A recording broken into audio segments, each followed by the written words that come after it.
The school thought the pregnancy was the scandal. They were wrong. Everything broke the moment she named the man responsible, and the administration realized the truth could destroy them. So what happens when a system built to protect itself decides an 18-year-old girl is expendable? The bell for morning assembly rang louder than usual that day. Or maybe it only felt that way to Elara Moore, because every sound seemed to echo inside her head, sharp, painful, impossible to ignore. The courtyard of Hawthorne Boarding School was already filling up with students in neatly pressed uniforms, their chatter floating lazily through the air. It was just another school morning. Except for Elia, it wasn't. She stood at the edge of the crowd, her hand pressed tightly against her lower abdomen, her breathing shallow and uneven. Sweat beaded at her temples despite the cool morning breeze. She told herself to stand straight, to breathe normally, to survive just one more assembly. But her body had other plans. The world tilted suddenly. Gasps rippled through the courtyard as Elara staggered forward, her knees buckling beneath her. Someone screamed her name. Another student dropped their books.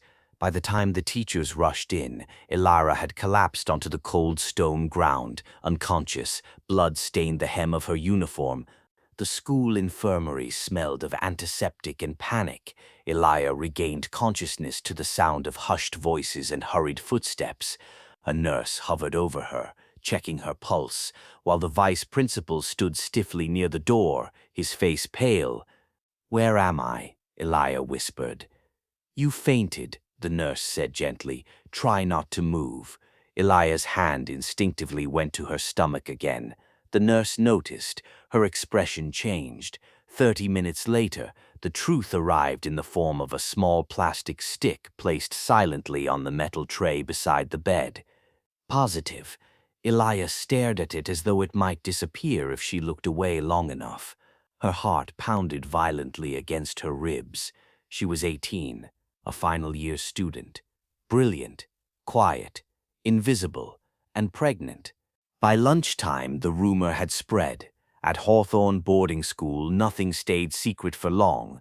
Whispers followed students down hallways. Eyes lingered. Teachers avoided her gaze. By evening prep, everyone knew something was wrong, though no one knew the full story. The administration summoned Elia's parents immediately. They arrived furious, confused, and deeply ashamed. "How could you do this?" her mother demanded, pacing the office. "After everything we sacrificed." Elia said nothing. The principal cleared his throat. "We need to know who the father is." Silence. "Elara," her father said sharply. "Answer him." She swallowed hard. Her fingers trembled in her lap. She had practiced this moment in her head 1,000 times, but now that it was here, the words felt like glass in her throat. "I won't say," she finally whispered. The room froze. The principal leaned forward. "You understand the seriousness of this situation. If this involves another student, we can—" "It doesn't," Elara interrupted. Her voice shook, but her words landed like a bomb. That night, Elia sat alone in her dorm room, staring at the dark ceiling. The other girls whispered on their beds, pretending not to look at her. She felt exposed, hunted.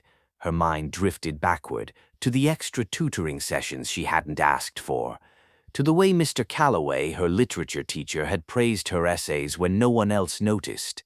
"You're gifted, Elara," he'd said once, smiling warmly. "Don't let anyone waste your potential." She had believed him. When her grades began slipping due to exhaustion, he offered private help.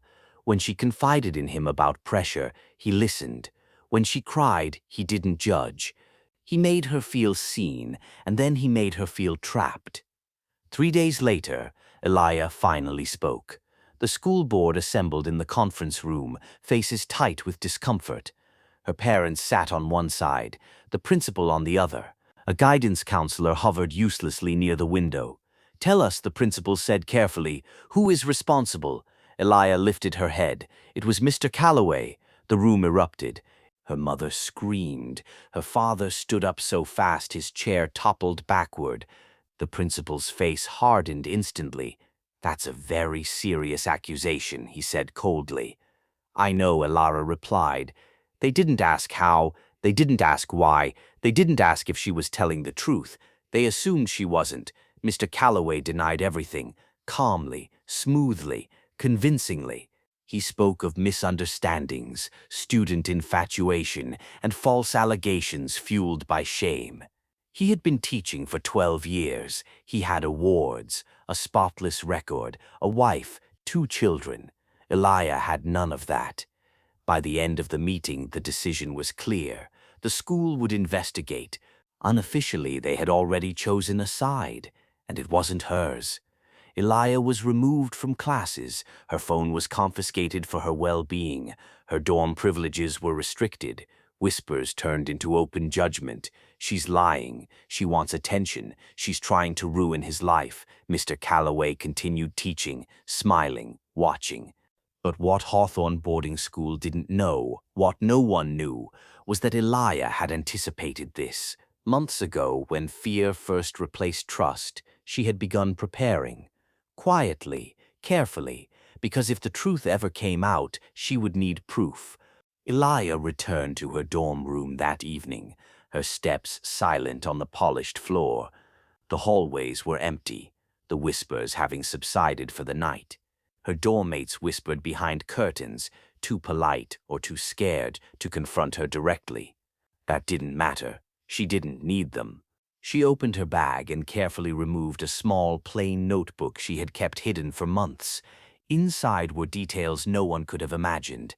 Times, dates, conversations, observations, everything that proved she had been manipulated. Every late tutoring session was logged, every private meeting documented, every inconsistency in Mr. Calloway's behavior recorded. She hadn't trusted anyone else to see it. Now, it would be her lifeline. The following day, she began her careful surveillance. Each class, each interaction, each moment he assumed she was alone, she recorded on her phone discreetly. Nothing overt, nothing illegal, just evidence that would speak for her when the school wouldn't. It wasn't easy. Every glance from him made her stomach churn. Every smile, every casual "how are you doing" reminded her of the betrayal she carried alone. But she had a plan, and she couldn't let fear stop her. Meanwhile, the school administration did what they did best: protect their own. Rumors circulated quickly. Teachers whispered in staff rooms about the girl who tried to ruin a respected colleague. Parents complained, worried about the school's reputation. The principal issued vague statements about ongoing investigations and confidentiality. All the while, Mr. Calloway walked through the halls with a calm certainty, smiling, chatting, and teaching as if nothing had happened. One afternoon, Elia's mother cornered her in the garden. "You have to drop this," she said sharply. "Think of your future. He's a respected man, a teacher. Do you really want to destroy him and yourself?" Elia looked at her mother and felt a spark of anger she hadn't admitted to herself before. "You think I'm trying to destroy him?" she asked quietly. "I'm trying to survive. I'm trying to be believed. I'm trying to make sure no one else gets hurt." Her mother shook her head and walked away, muttering about ruined reputations and family honor. That's when Elia realized no one was coming to her rescue. She would have to fight for justice on her own. Days turned into weeks. Every lecture, every corridor, every school event became a stage for careful observation. Elara collected screenshots, photos, and written notes. She saved messages he had sent her, gifts of manipulation disguised as encouragement. She memorized patterns of his behavior, knowing that one wrong word could be her undoing or his. Then came the moment that tested her resolve. The principal called her into his office, his tone chillingly calm. "Elara," he said, "we've spoken to Mr. Calloway. He maintains his innocence. You have no proof. If you persist with these allegations, you risk disciplinary action yourself." Elia sat silently, her hands folded in her lap. Her chest ached, but her resolve hardened. "I have proof," she said softly. "I just haven't shared it yet, but I will." The principal's eyes narrowed. "Do you understand the gravity of this claim?" "I do," she replied, "and I understand the consequences of not being heard." He sighed, leaning back in his chair. "Very well. "We'll continue the investigation." Elara knew what that really meant. They would stall, delay, and protect him as long as possible. That night, she began organizing everything she had gathered into a single folder. She labeled each piece meticulously. Dates, times, messages, notes, screenshots, photographs, every piece a silent witness to what had been done to her and what could no longer be ignored. She also drafted a letter addressed to the school board, the principal, and her parents. It was calm, precise, fact-based. She avoided emotion, knowing that the more dramatic she sounded, the easier it would be for them to dismiss her. In the letter, she explained how she had been manipulated, how the teacher had abused his position of trust, how the school had ignored her complaints, and what she intended to do if justice was not served. She didn't threaten. She didn't plead. She simply stated the facts. A week later, during a board meeting, she handed over the envelope herself. The room fell silent as the documents were passed from hand to hand. One board member frowned, then another. Whispers erupted as each person realized the depth of what they were holding. Elara remained standing, calm, collected, but inside her heart was pounding.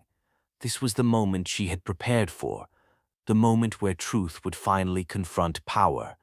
Mr. Calloway was called in next. He smiled politely, assuming the board had dismissed Elia's claims. That smile faltered as the board began reviewing the evidence. The first voice to break the silence belonged to a senior board member. "These recordings, these messages, this is serious. All of it has been documented with precise dates and times. This isn't hearsay, this is evidence." Elara felt her chest tighten, a mix of relief and fear. Could this finally work? The principal, visibly uncomfortable, cleared his throat. "We need to verify this. Standard procedure." "Yes," the board member said firmly, "and we will. But the evidence is here. The students' claims are substantiated." Elia's hands, folded at her sides, didn't shake. For the first time, she allowed herself to breathe. That evening, as the school emptied, news quietly spread. The board was taking the allegations seriously. Mr. Calloway would be suspended pending further investigation. No one could contact him without approval. The school, for the first time, acknowledged that something had gone terribly wrong. Elara returned to her dorm room, exhausted but resolute. She looked around at the familiar walls that had felt like a cage for months. Now, they felt like a battlefield she had survived. For the first time in weeks, she allowed herself a small, private smile. She wasn't out of danger. The process would take time. People would still whisper, doubt, and judge, but she had reclaimed her voice, and with it, the power to demand justice. The following week brought an air of quiet hostility. Hawthorne Boarding School didn't hum with its usual routine. Instead, it pulsed with tension. Teachers whispered behind closed doors. Students averted their eyes, and Mr. Calloway's once confident stride now carried a hint of caution. But caution wasn't enough to stop him. He began quietly rallying allies among staff, presenting himself as the victim of a vindictive student. Rumors of Elara being unstable spread through the halls, disguised as concern. Even parents of other students whispered doubts at pickup lines and parent meetings. Elara noticed it all. Every whisper, every sideways glance, every calculated move. She documented it, filed it, and stored it alongside her growing collection of evidence. She had no illusions. Justice would not be handed to her. She had to fight for it. One afternoon, she received an unexpected message. A classmate she barely knew had slipped her a note in the library. "You're not alone. I saw what happened. I have proof, too." Elia's heart raced. Proof. She had been careful. But could someone else have noticed what she had documented? She met the student discreetly that evening behind the old gym. The student handed over screenshots of messages Mr. Calloway had sent months earlier, flattery disguised as mentorship, careful manipulation that mirrored Elara's own experience. The student's testimony alone wasn't enough, but combined with her folder, it strengthened her case immeasurably. Now Elara realized the magnitude of what she had created, a network of evidence that could no longer be ignored. The school administration, meanwhile, grew desperate. They convened private meetings with the board, lobbying for inaction. "This will ruin his career," the principal argued. "He's respected, tenured, married. Think of the reputation of Hawthorne Boarding School." But the board's patience was wearing thin. The evidence Elara submitted couldn't be dismissed as exaggeration or fabrication. Board members flipped through screenshots, listened to voice recordings, read her notes. Each piece painted a clear picture: a teacher exploiting his position, a student silenced, a system complicit. Elara, however, understood the danger that still lingered. Threats were subtle at first. Anonymous notes slipped under her door, ominous whispers in the corridors, a shove in the stairwell she couldn't trace. Then her grades were questioned. A teacher deliberately gave her a failing mark, citing unacceptable behavior in class, though she had attended every session. Her parents, increasingly anxious, urged her to stop. "Just drop it," her mother pleaded. "Think about your future. This is too dangerous." Elara shook her head. "No, if I do nothing, this could happen to someone else, someone younger. I can't let that happen. Not again." Her resolve became a shield. She would not be intimidated. Weeks turned into a tense waiting game. The board scheduled a formal hearing. Mr. Calloway, his usual charm failing him under scrutiny, attempted to defend himself. He insisted everything had been misunderstood, that Elara's claims were false accusations, and that she was a student with emotional instability. Elara remained calm. When asked about her evidence, she laid out her folder, document by document: screenshots, voice recordings, notes, corroborating testimony from her classmate. Each piece was precise, irrefutable, and undeniable. The room grew silent. Board members exchanged uneasy glances. Even the principal's face betrayed tension. The turning point came when the board reviewed a voice recording in which Mr. Calloway could be heard instructing Elara in ways that violated ethical boundaries. The audio was subtle, almost casual, but it revealed the manipulation perfectly. One board member whispered, This is unacceptable. We can't ignore this." The board chairman leaned forward, eyes on Mr. Calloway. "You've been suspended, effective immediately, pending further investigation. You are not to contact any student or staff member during this period. Any violation will result in permanent dismissal and legal action."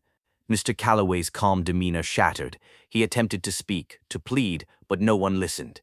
The board had seen the evidence. The scale had finally tipped. Elara left the room after the hearing, her legs unsteady, her heart hammering with a mix of fear and triumph. She hadn't celebrated yet. There was still a path ahead: the final resolution, public acknowledgement, and ensuring no one else would be harmed. She returned to her dorm late that night. For the first time in months, the dorm was quiet. She sat on her bed, staring at the notebook and folder that had become her armor. She thought about the weeks of fear, the whispers, the isolation, the judgment, and then she smiled. She had turned her vulnerability into strength. She had taken what the school tried to bury and brought it into the light. The next day, the story leaked. Not through gossip, not through rumors, but through a carefully crafted announcement from the board, acknowledging the allegations, confirming the suspension, and assuring parents that the school would take steps to prevent future abuse. Students whispered in hallways, teachers avoided Mr. Calloway's empty office, and Elara's courage became quietly admired. Even the media caught wind of it, though Hawthorne managed to keep details limited to maintain reputation. Elara realized something important. Justice wasn't about revenge. It wasn't about public attention. It was about truth being recognized and power being held accountable. But Mr. Calloway wasn't finished. He tried to fight back privately, contacting lawyers, writing letters, claiming defamation. The pressure intensified outside the school walls. Elara was warned she might face legal threats, intimidation, and even social media attacks. She wasn't afraid. Her evidence was airtight. Her truth was clear. And this time, she wasn't alone. Other students who had been wary of speaking up now reached out, sharing their own experiences, strengthening the case against him. Elara realized she had ignited something bigger than herself, a movement of accountability, courage, and truth. Weeks passed. The board's investigation progressed with deliberate speed, determined not to let the scandal linger. Elara, once isolated and silenced, was now at the center of a wave she had created, a force of truth that no one could ignore. Mr. Calloway, despite his attempts to manipulate, charm, and intimidate, was forced to confront the reality he had long ignored. The consequences of his actions were inevitable. His legal threats proved fruitless. Evidence was clear, corroborated by multiple students, meticulously organized, and impossible to refute. The day of the final hearing arrived. The room was filled with board members, legal representatives, Elara's parents, and the small group of students who had come forward. Cameras were barred, but the tension felt like it could snap the walls in half. Elara entered calmly, carrying only her folder and a sense of purpose. She didn't need words. Her presence alone made a statement. Mr. Calloway sat at the front, flanked by his lawyer, his usual confidence gone, his carefully constructed facade cracked under the weight of truth. The board reviewed every piece of evidence again, voice recordings, messages, notes, and testimony. Each item reinforced the story Elara had lived through: manipulation, abuse of power, and the failure of the school's initial response. Finally, the board chairman spoke. "Mr. Calloway, after reviewing all evidence and considering testimonies, the board has reached a decision." Mr. Calloway attempted to interrupt, but the chairman raised a hand. "You are terminated immediately from your position at Hawthorne Boarding School. You are prohibited from contacting any student or staff member. Furthermore, a report will be submitted to the appropriate authorities for further investigation, and any attempts to interfere with this process will result in legal action." Silence fell over the room. Then murmurs spread. Relief, disbelief, and cautious satisfaction mixed in the air. Elara exhaled. Finally, justice had been served. The aftermath was quiet but powerful. Students who had been afraid to speak now felt emboldened. A network of support formed among those who had previously suffered in silence. Hawthorne Boarding School implemented strict policies on teacher-student interactions, mandatory reporting, and accountability measures designed to prevent abuse from being ignored again. Elara, for the first time in months, felt safe, not just physically, but emotionally. She had reclaimed her voice, her power, and her dignity. Her parents, who had been hesitant and skeptical at first, now expressed pride and awe. "You were brave," her mother admitted, tears in her eyes. "I didn't understand before, I do now." Her father, once angry and frustrated, embraced her tightly. "You didn't just fight for yourself. You fought for everyone else who couldn't." Elara nodded, feeling the weight of her journey lift slightly. She had been tested, judged, and silenced, but she had persisted. Months later, as she prepared for graduation, Elara walked through the same halls that had once felt like a prison. Students smiled at her with newfound respect. Teachers approached cautiously, aware of the balance of power that had shifted. Elara no longer feared whispers or judgment. She had faced the storm, and she had emerged stronger. Her story was no longer one of shame, but of courage. In her final assembly speech, given not as a victim, but as a voice of strength, Elara spoke clearly. Courage isn't the absence of fear. It's the willingness to stand when everyone expects you to fall. Justice isn't always immediate. It isn't always easy, but it is always worth fighting for.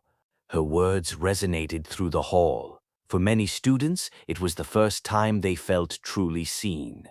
For Elara, it was a moment of closure, a validation that her struggle had meaning beyond herself. And while life would continue and challenges would arise, Elara knew one thing: she had changed the story. Not just hers, but the stories of everyone who might have suffered in silence. Mr. Calloway was gone. His reputation, his influence, and his control had ended. Hawthorne Boarding School, bruised but wiser, began to rebuild with the lessons Elara's courage had imparted. Elara graduated with honors, her name whispered with admiration rather than judgment. She walked off the stage with a quiet confidence, carrying not only her diploma, but the knowledge that truth had power, and she had wielded it. If you've stayed with this story until now, you understand something important. Silence protects the wrong person. Power without accountability is dangerous. Truth doesn't need noise, it needs proof. And sometimes all it takes to break its hold is one person whose voice can protect many. If stories like this matter to you, stories about courage, truth, and quiet strength, don't forget to like this video, share your thoughts in the comments below, because your voice matters too, and subscribe so you don't miss the next story that reminds us all how powerful standing still can be. Because fear only wins when we stop breathing, and Elara's courage shows that speaking up is the first step towards justice.